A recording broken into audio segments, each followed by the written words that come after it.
사무엘하 11장 1절부터 27절까지 본문이 좀 길지만 같이 교독을 하도록 그렇게 하겠습니다. 제가 먼저 1절을 읽겠습니다. 그 해가 돌아와 왕들이 출전할 때가 되매 다윗이 요압과 그에게 있는 그의 부하들과 온 이스라엘 군대를 보내니 그들이 암몬 자손을 멸하고 랍바를 에워싸고 다윗은 예루살렘에 그대로 있더라.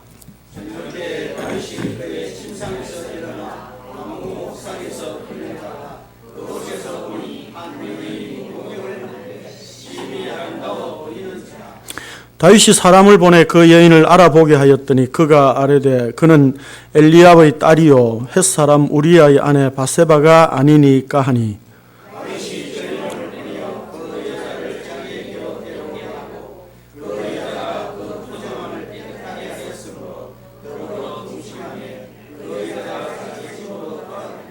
그 여인이 임신하며 사람을 보내 다윗에게 말하여 이르되 내가 임신하였나이다 하니라.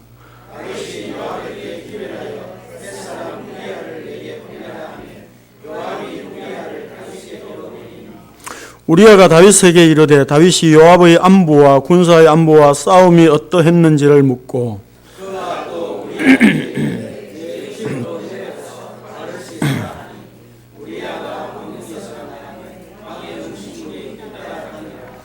그러나 우리아는 집으로 내려가지 아니하고 왕궁문에서 그의 주의 모든 부하들과 더불어 잔지라.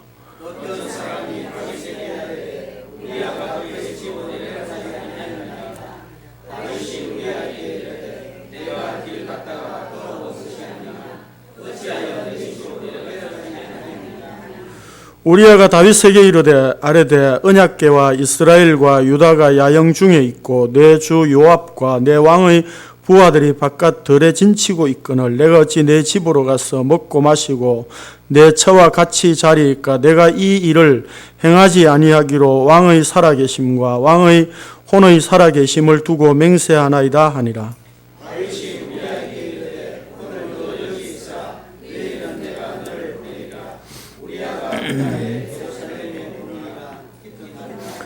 다윗이 그를 불러서 그로 그 앞에서 먹고 마시고 취하게 하니 저녁 때에 그가 나가서 그의 주의 부하들과 더불어 침상에 눕고 그의 집으로 내려가지 아니하니라.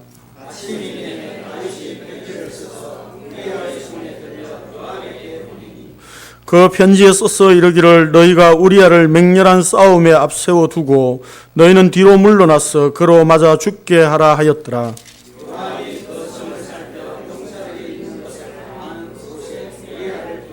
그 성 사람들이 나와서 요압과 더불어 싸울 때에 다윗의 부하 중 몇 사람이 엎드러지고 햇사람 우리아도 죽으니라.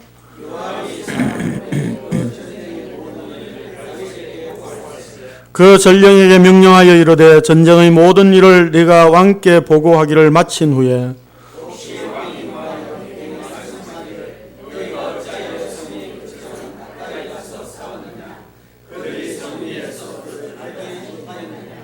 여룻베셋의 아들 아비멜렉을 쳐 죽인 자가 누구냐? 여인 하나가 성에서 맷돌 윗짝을 그 위에 던짐에 그가 데베스에서 죽지 아니하였느냐? 어찌하여 성에 가까이 갔더냐 하시거늘 네가 말하기를 왕의 종 햇사람 우리아도 죽었나이다 하라.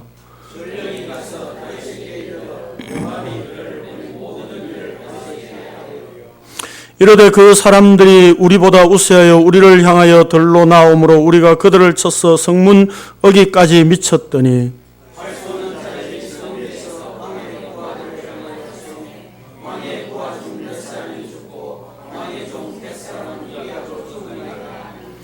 다윗이 전령에게 이르되 너는 요압에게 이같이 말하기를 이 일로 걱정하지 말라. 칼은 이 사람이나 저 사람이나 삼키느니라. 그 성을 향하여 더욱 힘써 싸워 함락시키라 하여 너는 그를 담대하게 하라 하니라.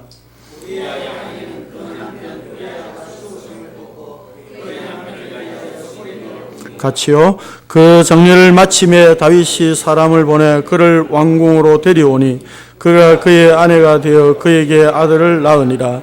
다윗이 행한 그 일이 여호와 보시기에 악하였더라.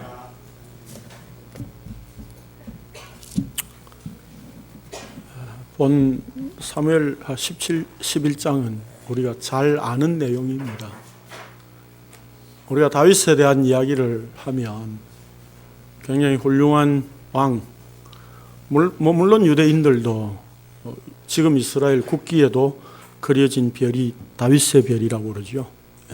그래서 다윗을 훌륭한 왕으로 그렇게 추앙을 합니다. 우리가 생각할 때도 다윗은 참 훌륭한 왕이다 이렇게 생각을 하는데, 밧세바를 범한 내용을 이야기를 하면 이런 쳐 죽일 놈 그러죠. 그럼 우리가 이 본문을 그래서 대할 때에 다윗이 우리아의 아내 밧세바를 범할 뿐만 아니라 또 그 남편 우리아까지 전쟁에 내보내서 죽였으니까 간음과 살인을 범하면서 얼마나 큰 죄를 범했느냐, 우리는 그렇게 생각을 합니다. 그래서 제가 이 본문을 연구할 때에 여러 설교집들을 이렇게 좀 찾아봤었습니다. 찾아보니까 참 설교들이 참 한마디로 가관이 되군요. 다윗은 전쟁에 나가지 않고 게을러서 침상에 늦게까지 잤다. 늦게까지 잔 게 뭐냐? 밤늦게까지 딴짓을 했다는 거죠. 그래서 늦게 일어날 수밖에 없었고, 늦게 일어나서 게을러지니까 여자를 이렇게 훔쳐보게 됐고, 보게 되니까 또 간음을 결국 하게 됐다. 그럼 거꾸로 역으로 우리가 이렇게 이야기를 해보죠.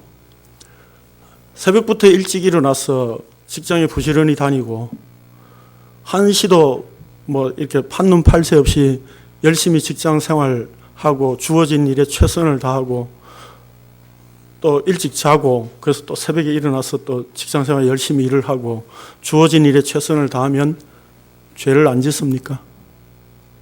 예? 죄를 안 짓는 게 아니죠. 그렇죠? 예수님 말씀하셨습니다. 음행은 어디서부터 나온다고요? 마음에서 나온다고 그랬습니다. 다시 말해서 하나님께서 보시는 죄라고 하는 것은 우리의 행동의 결과가 어떠냐라고 하는 문제가 아니에요. 세상의 법전을 가지고 네가 죄인이다 아니다라고 하는 것은 우리의 행동의 결과죠. 동기는 중요하지 않습니다. 그렇죠? 그 결과가 어떤 죄를 범했느냐라고 하는 것을 가지고 벌을 합니다. 그러나 하나님이 보시는 것은 네가 어떤 행동이 나왔느냐라고 하는 것은 그 이전에 마음에 어떤 마음을 가졌느냐 하는 그것을 보신다는 겁니다. 그래서 음행을 했다는 것은 이미 마음에 음욕을 품었다는 것이고, 음욕을 품었다는 그 자체가 죄라고 성경은 설명하고 있습니다. 그렇다면 죄라고 하는 것은 우리의 행동에 따른 어떤 결과를 가지고 죄를 이야기를 해야 될 문제가 아니라 우리의 마음에 관한 문제고, 이 마음이 어디서 나오는 겁니까? 그러면 결국 죄인이라고 하는 그 속에서 나오는 거잖아요. 그렇죠? 그렇다면 죄라고 하는 것은 마귀의 세력이고 권세입니다.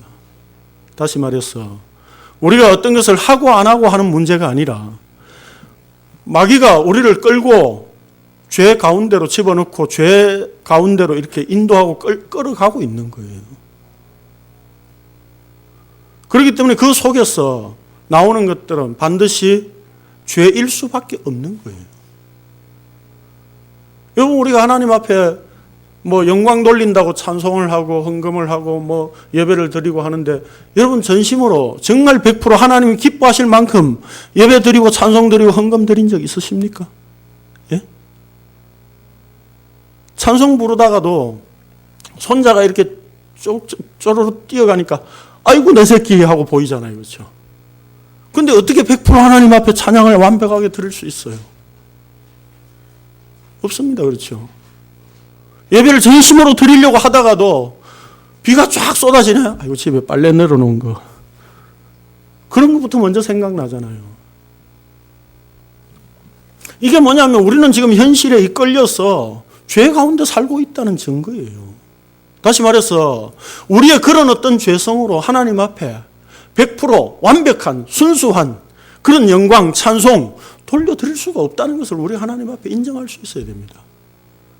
그걸 성경에서 뭐라고 하느냐면 죄인이라고 그럽니다. 죄를 짓기 때문에 죄인이 아니라 죄인이기 때문에 그 속에서 죄가 나오게 되어 있다는 거죠. 이게 아담 이후에 아담의 형상을 지닌 모든 인간들의 모습입니다.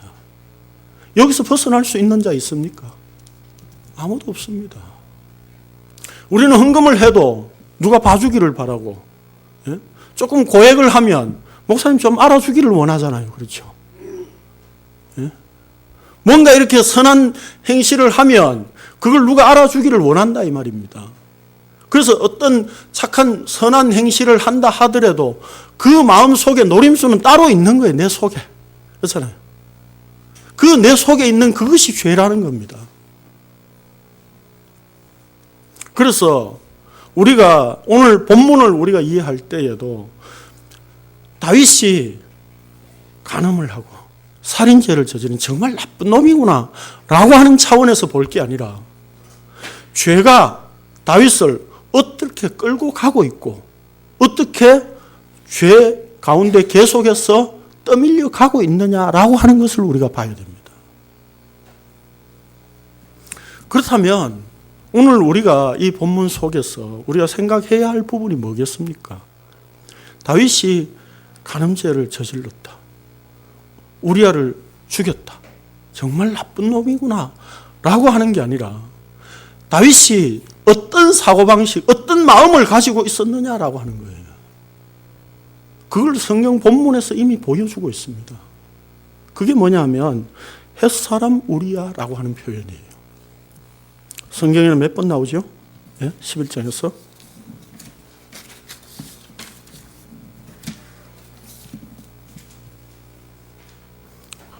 11장 본문에서 5번이나 나옵니다.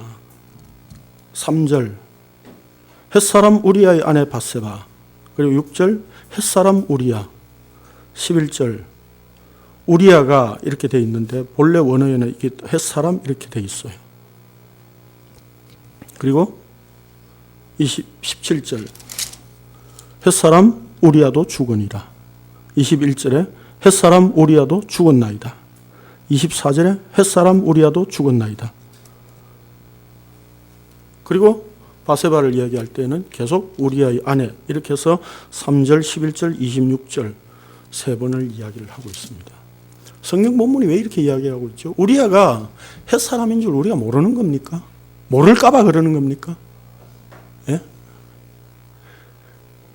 우리아 앞에 햇사람이라고 계속 붙이는 이유가 뭐겠습니까? 예? 이방인이라는 얘기예요. 햇사람이라고 하는 것은 하나님께서 아브라함에게 약속의 땅을 주신다고 말씀하실 때에 처음 창세기 15장에 등장합니다. 그러니까 하나님의 언약과 상대해서 진멸되어야 할 대상, 그 가나안 땅, 멸망받아야 할 가나안 땅의 족속으로 언급하는 것이 햇사람이에요. 그럼 햇사람은 이방인이라는 거죠. 아브라함 언약 속에 주어진 그 말씀 그대로 이스라엘이 모세의 인도에 의해서 출애굽해서 가나안 땅에 들어갔습니다. 그 가나안 땅에 살 때 햇사람은 역시 멸망받아야 할 족속이라는 것은 이스라엘 사람들은 다 알고 있었습니다. 그런데 하나님께서 이 약속의 땅에 들어와서 모세 이후에 다윗에게 하나님께서는 언약을 주셨습니다. 사무엘하 7장에 나타나죠. 그런데 하나님께서 다윗에게 언약을 주셨다는 이야기는 뭡니까? 하나님께서 다윗을 통해서 하나님의 뜻을 나타내 보이시겠다는 뜻입니다. 그렇다면 하나님의 뜻을 드러내고 하나님의 진리의 말씀을 다윗을 통해 보여주고자 하시는데 다윗의 사고방식은 어떤 겁니까? 다윗의 사고방식은 우리아를 햇사람으로 보고 있는 거예요. 다시 말해서 이방인으로 보고 있다는 얘기입니다. 아브라함에게 주신 언약이 뭐죠? 예? 창세기 12장 1절에 보면 하나님께서 아브라함에게 언약을 주셨어. 모든 나중에 이방인들에게까지 이 언약의 복에 참여하게 하겠다 하신 것이 하나님의 약속이었습니다. 그 약속이 변동되지 않고 모세에게 주어졌고 다윗에게 주어졌습니다. 다윗 역시 이 하나님의 언약의 뜻을 알고 있었어야 됩니다. 왜냐하면 그는 왕이니까. 그가 왕이라는 것은 여호와 하나님만이 왕이신데 이스라엘의 왕을 세웠다는 이야기는 여호와 하나님이 왕이십니다라고 하는 화살표, 손가락질 하도록 다윗을 세우신 거예요. 하나님께서. 나는 진짜 왕이 아니야. 여호와 하나님이 진짜 왕이십니다라고 하는 것을 보여주도록 세운 거예요. 그런데 다윗이 하나님의 언약을 가장 잘 품고 잘 드러내어야 할 존재인데 그는 지금 햇사람 우리아를 아주 우습게 보고 있는 거예요. 여러분 여기 다윗이 범죄를 저지르는데 여러분 한번 생각해 보십시오. 아무리 왕이지만 그 바세바를 보고 범하려고 하면 조용히 변장을 하고 나가서 이렇게 하룻밤 자고 오든지 그래야 될 거 아닙니까? 그렇죠. 사실 우리 상식으로. 예? 근데 어떻게 합니까? 바세바를 불러서 당당하게 왕궁으로 들입니다. 이 얘기는 무슨 얘기입니까? 다윗이 죄라고 하는 생각을 전혀 하지 않고 있다는 얘기예요. 자기는 죄 짓는다고 생각하지 않는다는 거예요. 해도 괜찮다고 생각하는 거예요. 왜요? 이방인의 아내이기 때문에. 여러분 다윗의 이런 사고방식이 어디서 드러나느냐 하면 언약궤가 바벨론의 그 블레셋에 빼앗겼다가 다시 돌아올 때에 수레에 실어서 돌아왔잖아요. 그렇죠. 그래서 그것을 나중에 다윗 성으로 옮기려고 할 때에 수레가 자빠지니까 누가 잡았어요?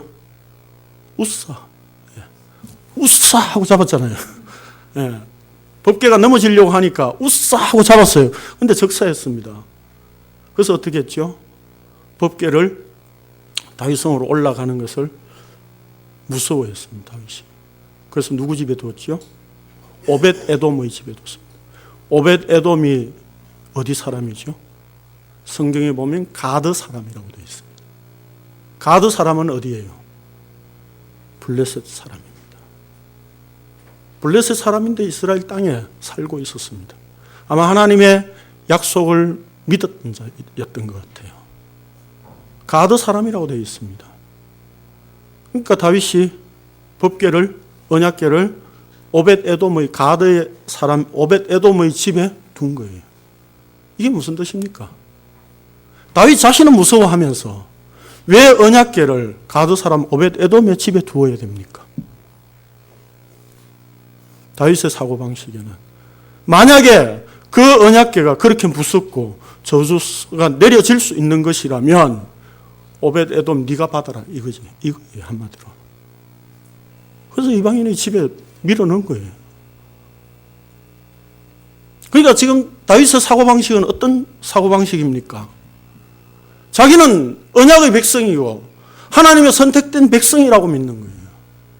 그러나 이방인들은 저주받아도 괜찮고 죽어도 괜찮다고 생각하는 거예요. 한마디로 하나님의 언약을 지금 다윗은 잘못 알고 있었던 겁니다. 이방인들도 포함시킬 수 있다고 하는 이 하나님의 언약을 다윗은 오해하고 있었던 겁니다. 그래서 이방인은 죽어도 괜찮다라고 하는 것이 아니다라고 하는 것을 하나님은 가르쳐 주시기 위하여서 다윗으로 하여금 바세바를 범죄하고 사람 우리아를 죽이는 그 과정까지 하나님은 그냥 지켜보고 계셨던 겁니다. 하나님이 죄를 조장하셨다는 얘기가 아니라 다윗을 간섭하고 하나님의 언약의 말씀으로 이끌지 않으니까 다윗은 여전히 죄 짓는 존재로 죄에 끌려가고 죄에 밀려가고 그렇게 해서 죄에 계속 빨려 들어가는 죄를 짓고 있더라 이 말이에요. 그걸 한시적으로 하나님은 허용하시고 보고 계셨던 겁니다. 왜요? 다윗이 가진 이 언약에 대한 사고방식이 잘못되었기 때문에.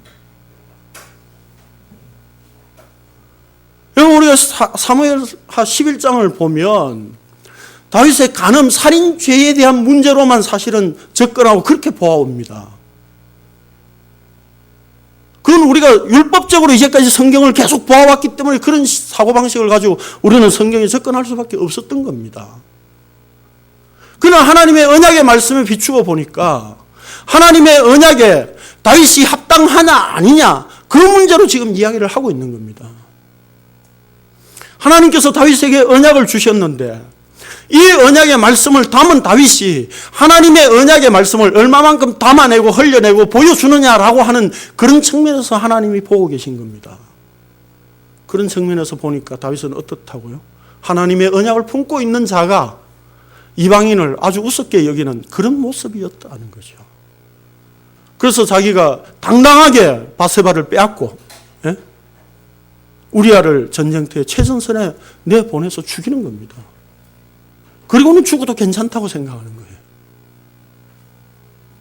보니까 이게 우리아만 죽었습니까? 전쟁터에서? 우리아만 죽이면 표가 나죠. 그러니까 그 주변에 다른 사람들까지 다 죽이는 겁니다. 얼마나 죄가 교활합니까? 자신의 그 잘못된 언약에 대한 잘못된 사고방식, 잘못된 생각 때문에 하나님에 대한 잘못된 이해 때문에 지금 우리아를 비롯한 몇 사람이 이렇게 죽어야 되는, 희생되어야 하는 이런 상황이 된 거예요. 그래서 하나님께서 말씀하시는 것은 지금 다윗이 간음을 했느냐 살인을 했느냐 그 문제로 보다도 네가 지금 하나님의 언약을 담고 있는 존재가 하나님의 언약을 담고 보여주고 그것을 흘려주고 그것을 사람들한테 알려주어야 할 존재로서 네가 왜 이방인을 무시하고 이방인을 깔보고 그렇게 이방인을 마음대로 죽여도 괜찮다고 생각하고 이방인의 아내라고 해서 마음대로 빼앗아도 괜찮다고 생각하느냐, 이걸 지금 하나님이 묻고 계시는 겁니다.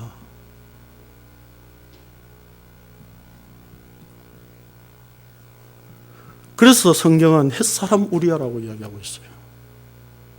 6분이나.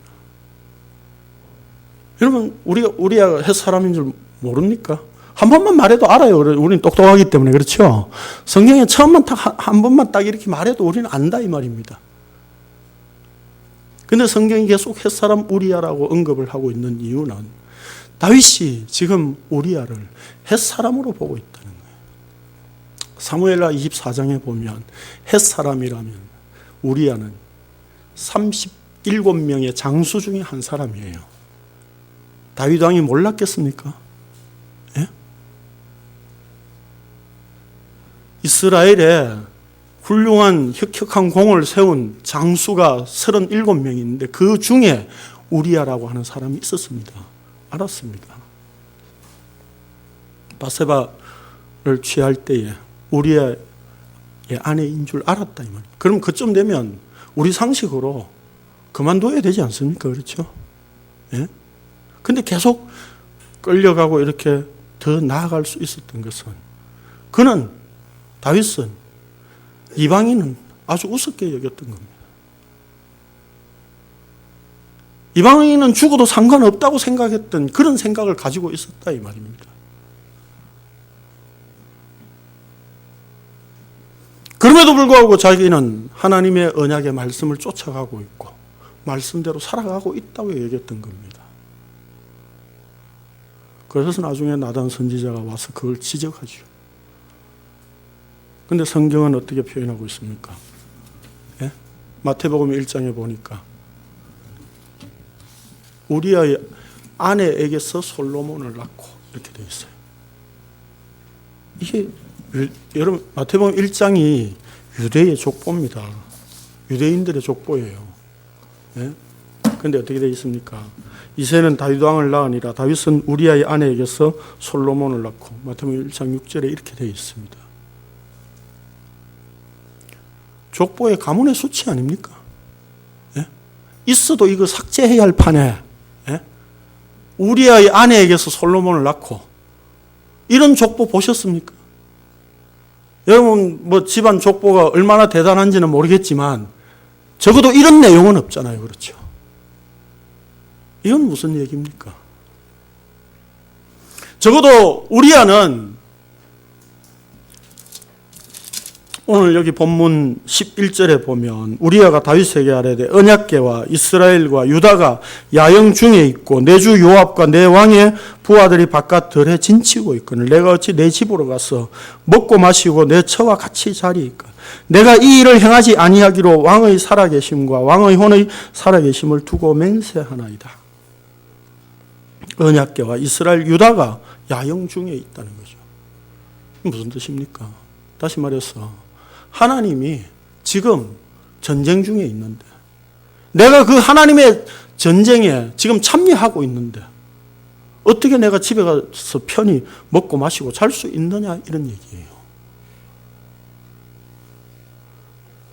하나님께서는 이 우리아를 통해서 다윗에게 하나님의 언약의 정신으로 산다는 것이 어떤 것인가를 지금 보여주고 있고 다윗을 부끄럽게 만들고 있습니다.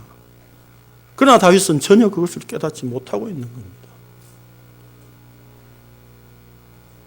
그래서 하나님께서는 우리아를 희생시키시는 자리까지 그대로 두십니다.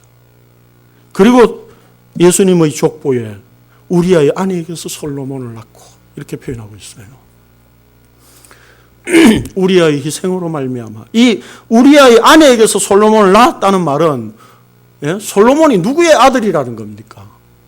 남자 족보잖아요. 그렇죠? 누구의 아들이라는 얘기예요? 우리아의 아들이라는 얘기예요. 족보상 우리아의 아들이 아니라 우리아가 다윗에 의해서 언약을 알지 못하는 다윗에 의해서 희생된 그 우리아의 희생정신 그 속에서 난 아들이다 이 말입니다. 솔로몬은. 즉 하나님께서는 하나님의 자신의 언약을 우리에게 주실 때에 그 속에는 반드시 죽음을 넣어서 주셨습니다. 누군가는 희생되어야 된다라고 하는 거죠. 하나님의 언약을 이렇게 까보면 그 안에 죽음이 들어있습니다. 누구의 죽음입니까? 수많은 사람들을 희생시키셨습니다. 이스라엘의 족보가 유지되지 못할 그때에 여자들을 동원시켜서 희생시켜서 그 속에 족보를 이어가게 하셨습니다. 그리고는 최종적으로 그 족보의 끝에 예수님께서 이 땅에 오신 겁니다.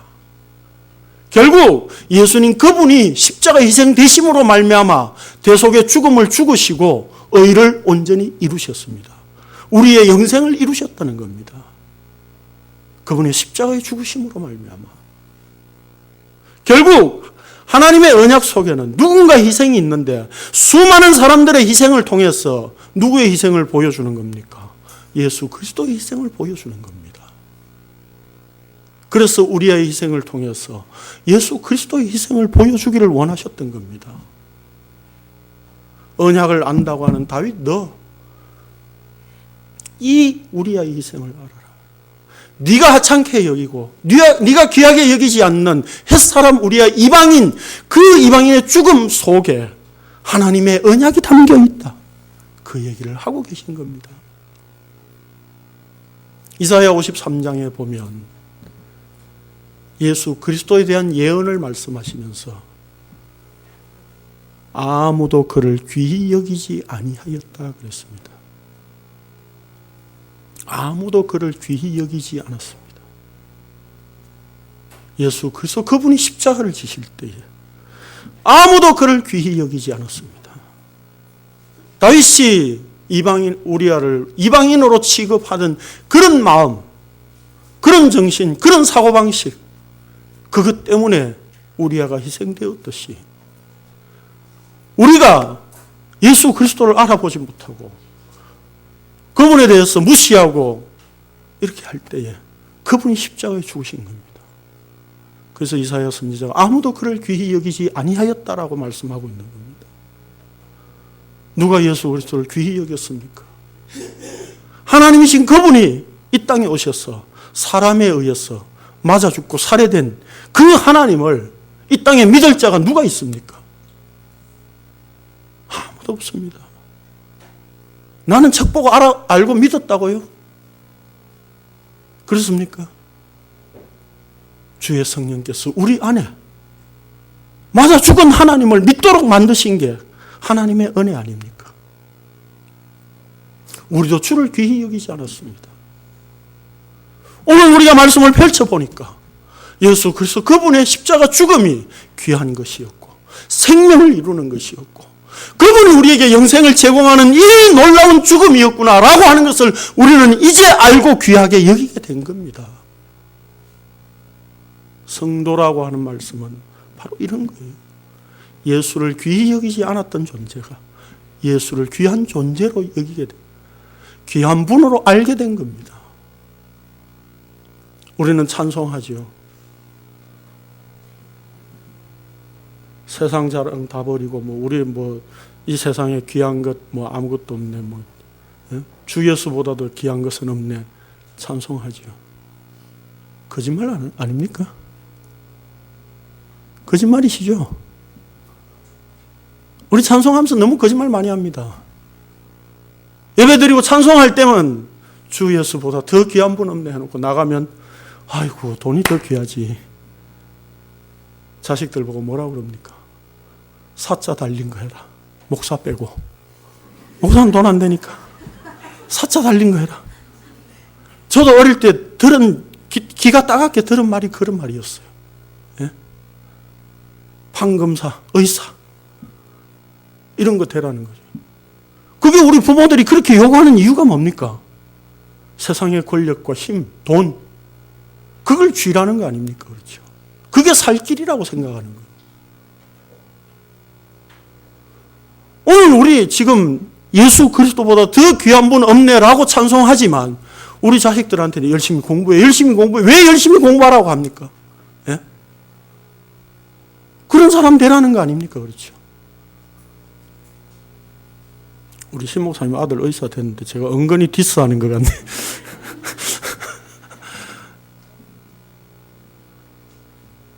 우리의 자식들에게 귀한 분은 예수 그리스도라고 하는 것을 가정에서 보여줄 수 있어야 되지 않겠습니까? 언약적 사고방식이라고 하는 것은 십자가 정신이라고 하는 것은 예수 그리스도를 귀하게 여기는 이것 외에 아무것도 없습니다.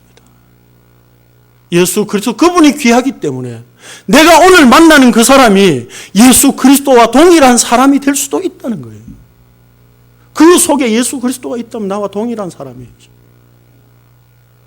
그렇다면 우리는 내 이웃을 사랑하라 하는 말이 무슨 말입니까? 내 이웃도 역시 예수 그리스도이기 때문에 사랑할 수밖에 없는 존재 아닙니까? 그렇죠.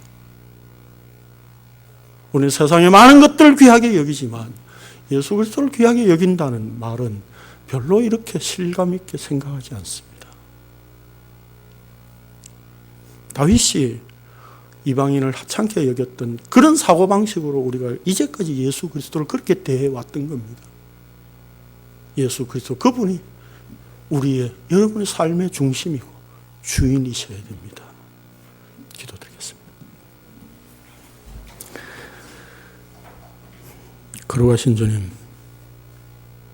오늘도 우리가 말씀을 펼치니 우리가 주를 귀히 여기지 않았음을 고발당했습니다. 주님, 우리의 부끄러운 모습을 낱낱이 성경을 통해서 밝히셨습니다.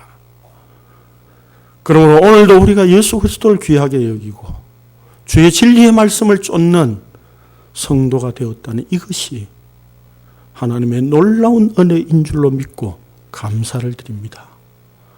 이 감사의 마음, 이 찬양의 마음 버리지 않고 주님 오시는 날까지 주를 귀히 여길 수 있는 믿음으로 살게 하여 주옵소서. 예수 그리스도를 나의 주인으로 살고 믿고 그렇게 내 주인의 자리에 앉으신 주님을 모시고 사는 주의 백성들 되게 하여 주옵소서. 예수님의 이름으로 기도드리옵나이다.